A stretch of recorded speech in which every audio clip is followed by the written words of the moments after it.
আজকে সোমবার, একটা পুরো হেক্টিক ডের পর সন্ধেবেলায় ব্লগটা স্টার্ট করলাম।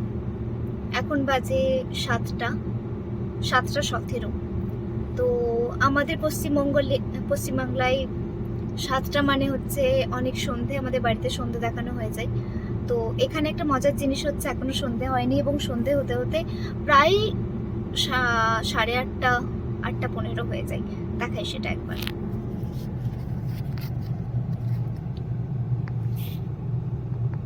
এই যে গেটটা দেখা যাচ্ছে, এই বাড়িতে আমি রেন্টে থাকি। তো আমি পৌঁছে গেছি, গাড়ি পার্ক করে দিয়েছি, কিন্তু আমি ওয়েট করছি ব্লিঙ্কিটের একটা অর্ডারের জন্য, কারণ আমি থাকি দোতলায়। আর আমি চাই না 5 মিনিট পর আবার নেমে আসবো আমি। এটা হচ্ছে আমার পাড়া।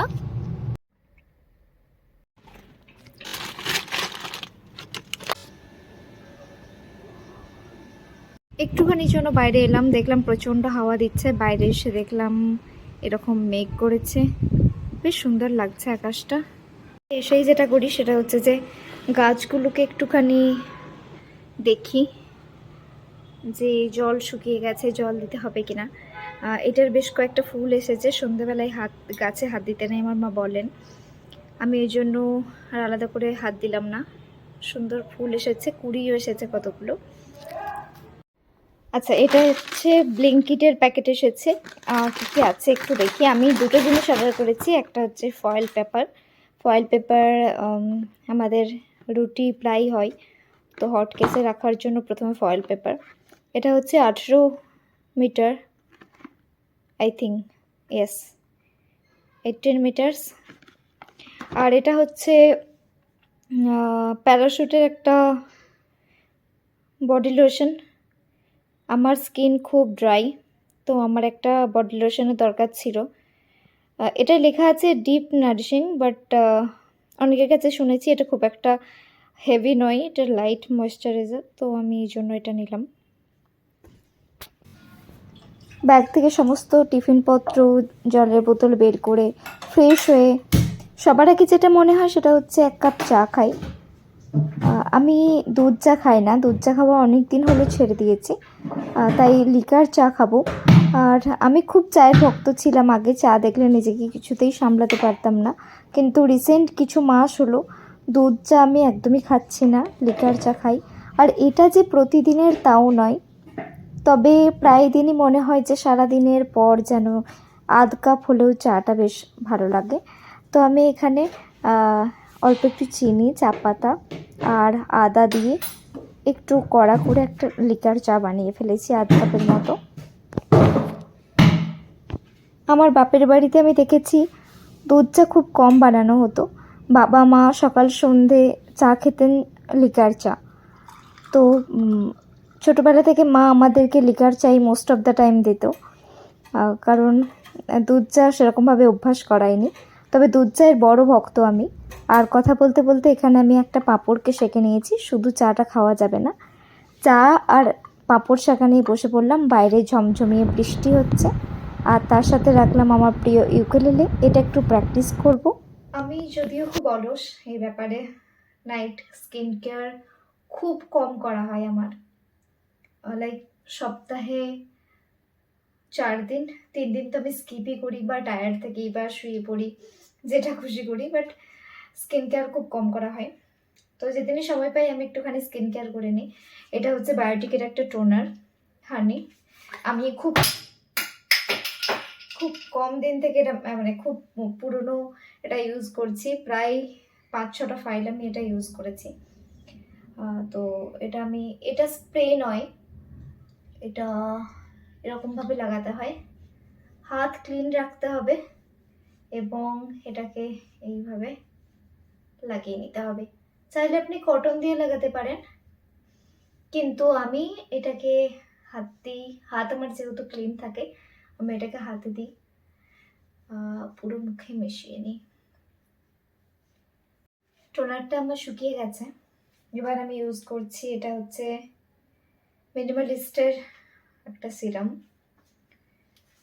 তো এটা আমার স্কিনকে খুব হাইড্রেট রাখে।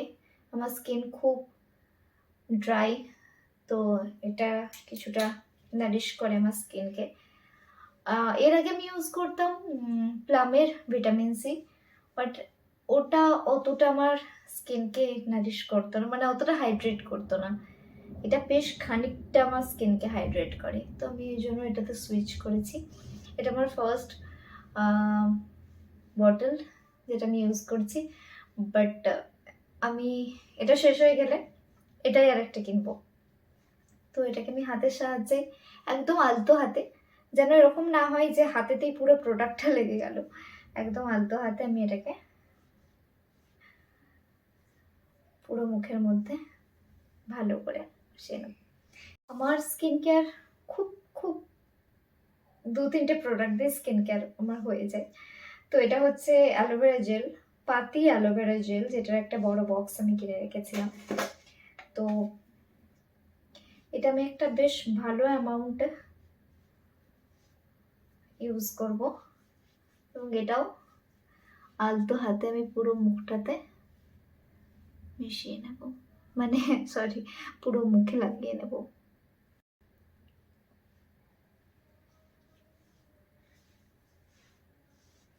বাইরে বৃষ্টি হচ্ছে, আমি বলেছিলাম যে বৃষ্টি হবে না কোথায়, বাট বৃষ্টি স্টার্ট হয়ে গেছে। তো বাস এইটুকুই। এবার একটুখানি লোশন লাগাবো। আর হ্যাঁ, আরেকটা জিনিস হচ্ছে ভিক্টোরিয়াস সিক্রেটের পিওর সিডাকশন, যেটা আমি, এটা হচ্ছে ইভিনিং এর জন্য, তো যেটা আমি রাত্রেবেলায় একদম অল্প পরিমাণে ইউজ করি।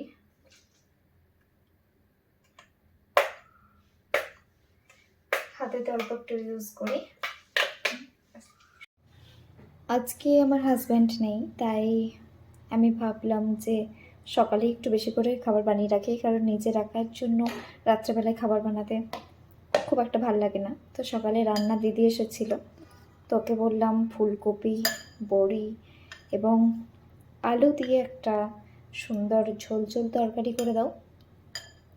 অবাঙালি রান্নার দিদি, কিন্তু ধীরে ধীরে বাঙালি রান্না, মানে আমি প্রসেস বলে দিই, উনি রান্না করেন।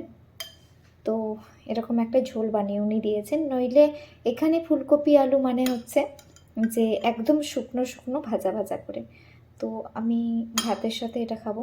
আর একটা জিনিস দেখায়, সেটা হচ্ছে যে এখানে বাঙালি মিষ্টি খুব কম পাওয়া যায়। যেটা পাওয়া যায় সেটা হচ্ছে গোলাপ জামুন, যেটা আমাদের ওখানে পান্তুয়া, আর ল্যাংচা তো পাওয়া যায় না। তো এটা হচ্ছে ল্যাংচা এবং পান্তুয়ার মাঝামাঝি একটা জিনিস, বাট এই মিষ্টিটা খেতে খুব ভালো। এটা ফ্রিজে ছিল, কালকে আনা হয়েছে। মিষ্টিটা খেতে খুব খুব ভালো। এটাকে আমি একটুখানি এয়ার ফ্রায়ারে গরম করে নেবো, জাস্ট 10 সেকেন্ডের মতো, তাহলে এটা একদম তুলতুলে হয়ে যাবে, নরম। আমি অল্প একটু ভাত করে নেব, আমার আজকে ঠিক রুটি খেতে ইচ্ছা করছে না, একটু ভাত করে নেব। এটা হচ্ছে একটা ইলেকট্রিক কুকার, সাইজটা একটু দেখিয়ে দিই। এটা খুব ছোট একটা কুকার, দুজনের মতো ভাত রান্না হয়, আমাদের স্বামী স্ত্রীর হয়ে যায়। এটাই ভাত রান্না করার একটা সুবিধা হচ্ছে, এটা একটা এরকম ঢাকনা আছে, তো ভাতের ফ্যানটা না এই হ্যান্ডেলটাকে ধরে এরকমভাবে শুধু ছড়িয়ে দিতে হয়। আমি আমার পরিমাণ মতো চাল নিয়ে নিলাম, এবার এটাকে একটু আলতো হাতে ধুয়ে নেব। শুধু ফুলকপির তরকারিটা দিয়ে আমার খুব একটা খেতে ইচ্ছা করছে না, তাই আমি একটা আলুকে এরকমভাবে কেটে নেব। খুব মোটা না, খুব পাতলাও নয়, সাইজটা এরকম হবে। তো এরকম বেশি করব না, একটা আলুকেই করব। এরকমভাবে কেটে নিয়ে এটাকে আমি এয়ার ফ্রায়ারে ভাজবো। আলুটাকে আমি ভালো করে ধুয়ে নিয়েছি 2-3 বার। এবার আমি এটা অল্প একটু লঙ্কা গুঁড়ো, এটা হচ্ছে দেগি মির্চ, এটা এই ঝাল নেই, এটা শুধু রঙের জন্য। অল্প একটুখানি জিরে গুঁড়ো, যেটা টেস্ট বোঝা যাবে না, তবে যেটা নর্মাল টেস্ট, যেটা ইন জেনারেল টেস্ট, সেটাকে করবে এনহ্যান্স। আর যেটা সেটা হচ্ছে যে পরিমাণ মতো নুন, নুনটা একটু বেশি দেব, যাতে জলটা বেরিয়ে গেলেও আলুর মধ্যে নুনটা থেকে যায়। এবারে সবগুলোকে আমি ভালো করে মাখিয়ে নেব। মাখিয়ে নেওয়ার পর হাতটা ভালো করে সাবান দিয়ে ধুতে হবে। লঙ্কাটায় ঝাল নেই ঠিকই, তবে মুখের বিভিন্ন জায়গায় হাত দেওয়া যদি হয় এই হাতে, মানে নর্মাল হাত ধুয়ে নেওয়ার পর যদি হাত দেওয়া হয় তাহলে কিন্তু জ্বালা জ্বালা করবে। এটা মাখানো হয়ে গেছে। এয়ার ফ্রায়ারটাকে অল্প একটু প্রিহিট করে নিতে পারেন 5 মিনিটের মতো। আমি একটু বাটার পেপার দিয়ে এটাকে সেট করছি। বাটার পেপারটা রাউন্ড কাটতে পারিনি, তবে এটাকে মুড়ে টুড়ে আমি মোটামুটি এরকম একটা শেপ পেয়ে নিয়েছি। এই জায়গাটায় আমি আলুটা দিয়ে দেব। এবার আলুটাকে দিয়ে দিলাম। খুব অল্প পরিমাণ আছে, ব্যাস।